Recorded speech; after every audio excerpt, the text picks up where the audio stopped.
Hello friends, दोस्तों आज के इस वीडियो में हम लोग बात करने वाले हैं क्लास 12 इंग्लिश के फर्स्ट लेसन के बारे में। और मज़े की बात यह है, इस बुक का फर्स्ट लेसन का नाम ही है द लास्ट लेसन। इस चैप्टर को लिखा है अल्फोंसे डाउडे ने और ये कहानी तब की है जब फ्रैंको प्रशियन वार चला करता था या चल रहा था। मतलब फ्रांस और प्रशिया के बीच में लड़ाई चल रही थी एंड प्रशिया ने फ्रांस के 2 डिस्ट्रिक्ट्स एल्सेज एंड लॉरेन पर कब्जा कर लिया था। तो इसका क्या इफेक्ट पड़ता है स्कूल लाइफ पर, वो हमें इस चैप्टर में जानने को मिलेगा। तो दोस्तों आप इस वीडियो को पूरे एंड तक ज़रूर देखें क्योंकि ये पूरी की पूरी स्टोरी मैंने एनिमेशन की मदद से समझाने की कोशिश की है। तो इस चैप्टर की स्टार्टिंग में एक लड़के के बारे में बताया जाता है जिसका नाम है लिटिल फ्रांस, जो कि उस सुबह स्कूल जाने से काफी डर रहा था। तो वो क्यों डर रहा था, चलिए उसी के मुंह से सुनते हैं उस दिन की कहानी। मैं आज स्कूल के लिए काफ़ी लेट हो गया हूँ और मुझे बहुत डर भी लग रहा है स्कूल जाने में, क्योंकि एम हेमल जो कि मेरे हेडमास्टर हैं, उन्होंने हमें पार्टिसिपल्स के बारे में पढ़ने को कहा है और ये भी कहा था कि आज वो पार्टिसिपल्स के बारे में क्वेश्चंस भी पूछेंगे। बट मुझे तो एक शब्द भी नहीं आता पार्टिसिपल्स के बारे में, मैंने कुछ भी नहीं पढ़ा। एक पल के लिए तो मैंने सोचा क्यों ना स्कूल जाऊं ही ना और सारा दिन ऐसे ही भटकता रहूं, क्योंकि मौसम भी काफ़ी सुहावना था, बिल्कुल ब्राइट डे था, चिड़िया चहचहा रही थी और खुले फील्ड में रशियन सोल्जर्स ड्रिल कर रहे थे या मिलिट्री प्रैक्टिस कर रहे थे और ये सब देखना काफ़ी मज़ेदार लग रहा था उन बोरिंग रूल्स ऑफ पार्टिसिपल्स के कंपैरिजन में। बट फिर मैंने हिम्मत जुटाई एंड फटाफट से स्कूल के लिए निकल पड़ा। जब मैं टाउन हॉल को क्रॉस कर रहा था तभी मैं देखता हूँ वहाँ पर काफ़ी भीड़ जमी हुई थी बुलेटिन बोर्ड के सामने।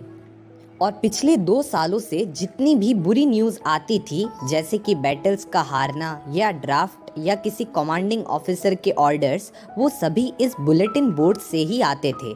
तो इसलिए मैं भी अपने मन ही मन सोचने लगा कि अब फिर से कौन सी बात हो गई है।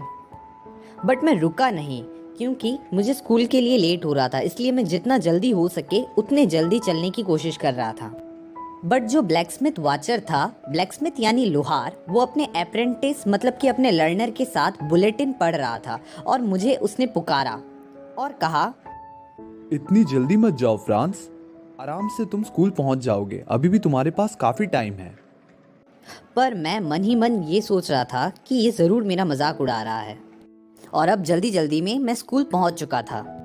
ज़्यादातर स्कूल शुरू होने से पहले काफ़ी शोरगुल की आवाज़ स्ट्रीट में खड़े भी सुनी जा सकती थी, जैसे कि डेस्क्स का आगे पीछे करने की आवाज़, लेसन्स को रिपीटेडली पढ़ने की आवाज़, वो भी काफ़ी लाउड वॉइस में, एंड टीचर्स का रूलर से डेस्क पर पीटने की आवाज़। पर आज बिल्कुल शांति है, सब इतना शांत लग रहा था कि जैसे आज संडे मॉर्निंग हो। बिल्कुल सन्नाटा था चारों तरफ। क्लासरूम के बाहर से ही मैंने विंडो से अपने क्लासमेट्स को अपने अपने जगह पर बैठे हुए देखा और एम हेमल अपने आर्म्स के अंडर में एक लोहे की डरावनी सी स्केल को लिए पूरे क्लास में आगे पीछे घूम रहे थे। और फिर मैं क्लासरूम के दरवाजे को खोलकर काफी घबराहट से अंदर चला गया। मैं चाहता था कि कोई भी मुझे ना देखे। आप सोच ही सकते हैं कि मैं कितना डरा हुआ था। बट एम हेमल ने मुझे देख लिया और काफी काइंड तरीके से कहा, Go to your place quickly, little Franz. We were beginning without you. मतलब तुम अपने जगह पर चले जाओ लिटिल फ्रांस, हम लोग अभी तुम्हारे बिना ही क्लास शुरू करने वाले थे। फिर क्या था, मैं फटाक से अपने बेंच के तरफ कूद पड़ा एंड जल्दी से जाकर अपनी जगह पर बैठ गया। फिर धीरे धीरे जैसे मैं अपने डर से बाहर आ रहा था, मैंने टीचर को देखा तो उन्होंने ब्यूटीफुल ग्रीन कलर का कोट पहना हुआ था, साथ ही फ्रिल्ड शर्ट और छोटी ब्लैक सिल्क कैप पहन रखी थी।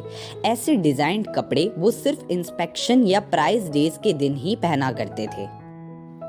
पता नहीं, बट आज पूरा स्कूल मुझे इतना अजीब क्यों लग रहा था। बट जिस चीज ने मुझे सबसे ज्यादा सरप्राइज किया वो ये था कि जो पीछे के बेंचेस हुआ करते थे वो हमेशा खाली रहते थे, बट आज उस पर भी विलेज के लोग शांति से बैठे थे। उन लोगों में ओल्ड हॉसर जो कि एक 3 कॉर्नर्ड हैट पहने हुए था, साथ ही फॉर्मर मेयर फॉर्मर पोस्टमास्टर और कुछ लोग पास ही बैठे हुए थे और सभी लोग काफी दुखी लग रहे थे। मैं जब ये सब सोचकर आश्चर्य कर ही रहा था, तभी अचानक से एम हेमल अपने चेयर से उठ खड़े हुए और उन्होंने कहा, My children, this is the last lesson I shall give you. The order has come from Berlin to teach only German in the schools of Alsace and Lorraine. मतलब मेरे प्यारे बच्चों, ये लास्ट लेसन है जो कि मैं अभी तुम्हें पढ़ाने वाला हूँ, क्योंकि बर्लिन से अब ऑर्डर आ चुका है कि अब एल्सेस एंड लॉरेन के स्कूल में सिर्फ जर्मन ही पढ़ाया जाएगा। The new master comes tomorrow. This is your last French lesson. I want you to be very attentive. मतलब कि जो नए टीचर है वो कल से आ जाएंगे। ये आप लोगों की आखिरी फ्रेंच लेसन है, तो मैं चाहता हूँ कि आप इस लेसन में काफ़ी अटेंटिव रहें। और टीचर के वो शब्द सुनकर मेरे तो जैसे पैरों के तले जमीन ही खिसक गई हो। और अब मेरे को समझ आ रहा था कि टाउन हॉल में भी उस बुलेटिन में शायद इसी बारे में लिखा हुआ था। और मैं सोच रहा था, क्या ये मेरा लास्ट फ्रेंच लेसन है? क्यों? मैंने तो अभी तक इसे ठीक से लिखना भी नहीं सीखा और मैं अब कभी इसे सीख भी नहीं पाऊंगा। मैं बहुत ही ज़्यादा सॉरी फील कर रहा था और अफसोस कर रहा था कि क्यों मैंने अपने लेसन्स नहीं सीखे, क्यों मैं यहाँ वहाँ घूम के क्लास बंक करके टाइम पास किया करता था। मेरी किताबें जो कुछ देर पहले एकदम बोरिंग और बेकार लगती थी और इनको कैरी करना भारी लगता था, मेरी ग्रामर और मेरे सेंट्स की हिस्ट्री अब मुझे पुरानी दोस्त जैसे लग रहे हैं जिन्हें मैं कभी नहीं छोड़ सकता। और एम हेमल वो भी दूर हो जाएंगे और अब मैं उन्हें कभी नहीं देख पाऊंगा। और इस आइडिया ने मेरे को उनके डरावने रूलर के बारे में और वो कितने खड़ूस थे इसे भूलने में मजबूर कर दिया है। और अब मुझे सब कुछ समझ आ रहा था कि क्यों एम हेमल ने संडे क्लोथ्स पहने थे, क्यों विलेज के ओल्ड मैन रूम में बैक बेंचेस में बैठे थे, क्योंकि वो भी काफ़ी सॉरी फील कर रहे थे कि वो ज़्यादा स्कूल नहीं गए और ये उनका तरीका था मास्टर को उनके 40 इयर्स के फेथफुल सर्विस के लिए थैंक्स कहने का एंड अपने कंट्री के लिए रेस्पेक्ट शो करने का, जो कि अब उनकी कंट्री नहीं रही। मैं जब इन सब के बारे में सोच रहा था तभी मेरा नाम पुकारा गया। Little Franz. और अब मेरी बारी थी पार्टिसिपल्स के बारे में पढ़ने की। मैं बिल्कुल क्लियरली बिना गलती के बोलना चाहता था, बट ऐसा बिल्कुल नहीं हुआ। मैं पहले ही वर्ड्स में उलझ गया और वहीं पर खड़ा रहा अपने डेस्क को पकड़े हुए। मेरा हार्ट काफ़ी तेज़ी से बीट कर रहा था और ऊपर देखने के लिए हिम्मत नहीं हो रही थी। बट फिर एम हेमल ने मेरा नाम पुकारा और मुझसे कहने लगे, I won't scold you, little Franz. You must feel bad enough. See how it is. Every day we have said to ourselves, bah, I have plenty of time. I'll learn it tomorrow. यहाँ पर M Hemal little friends से कहते हैं कि मैं तुम्हें नहीं डांटूंगा little friends, तुम्हें बुरा लगना चाहिए इस बात पर। देखो ये सब कैसे हुआ।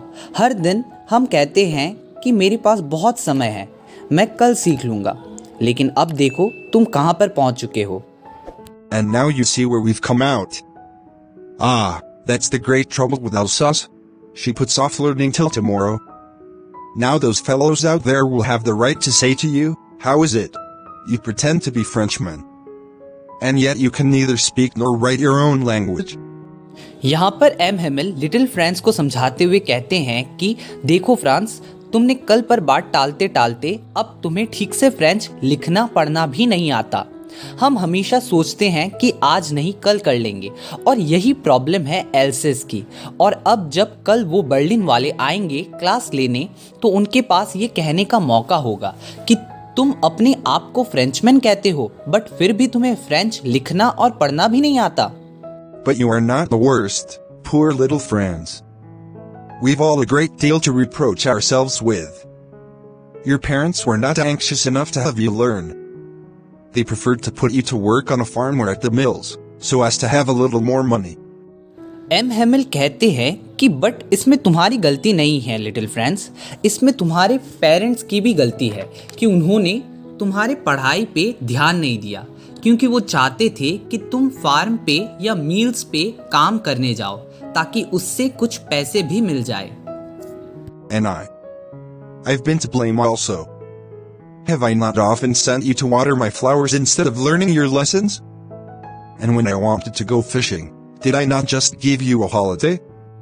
एम हेमिल कहते हैं कि पेरेंट्स के साथ साथ मुझे भी ब्लेम किया जाना चाहिए, क्योंकि मैं भी कई बार तुम लोगों को मेरे फ्लावर्स में पानी देने के लिए भेज दिया करता था बजाय लेसन्स लिए, और फिशिंग के लिए कभी भी जाने पर मैं तुम लोगों को हॉलीडे दे दिया करता था।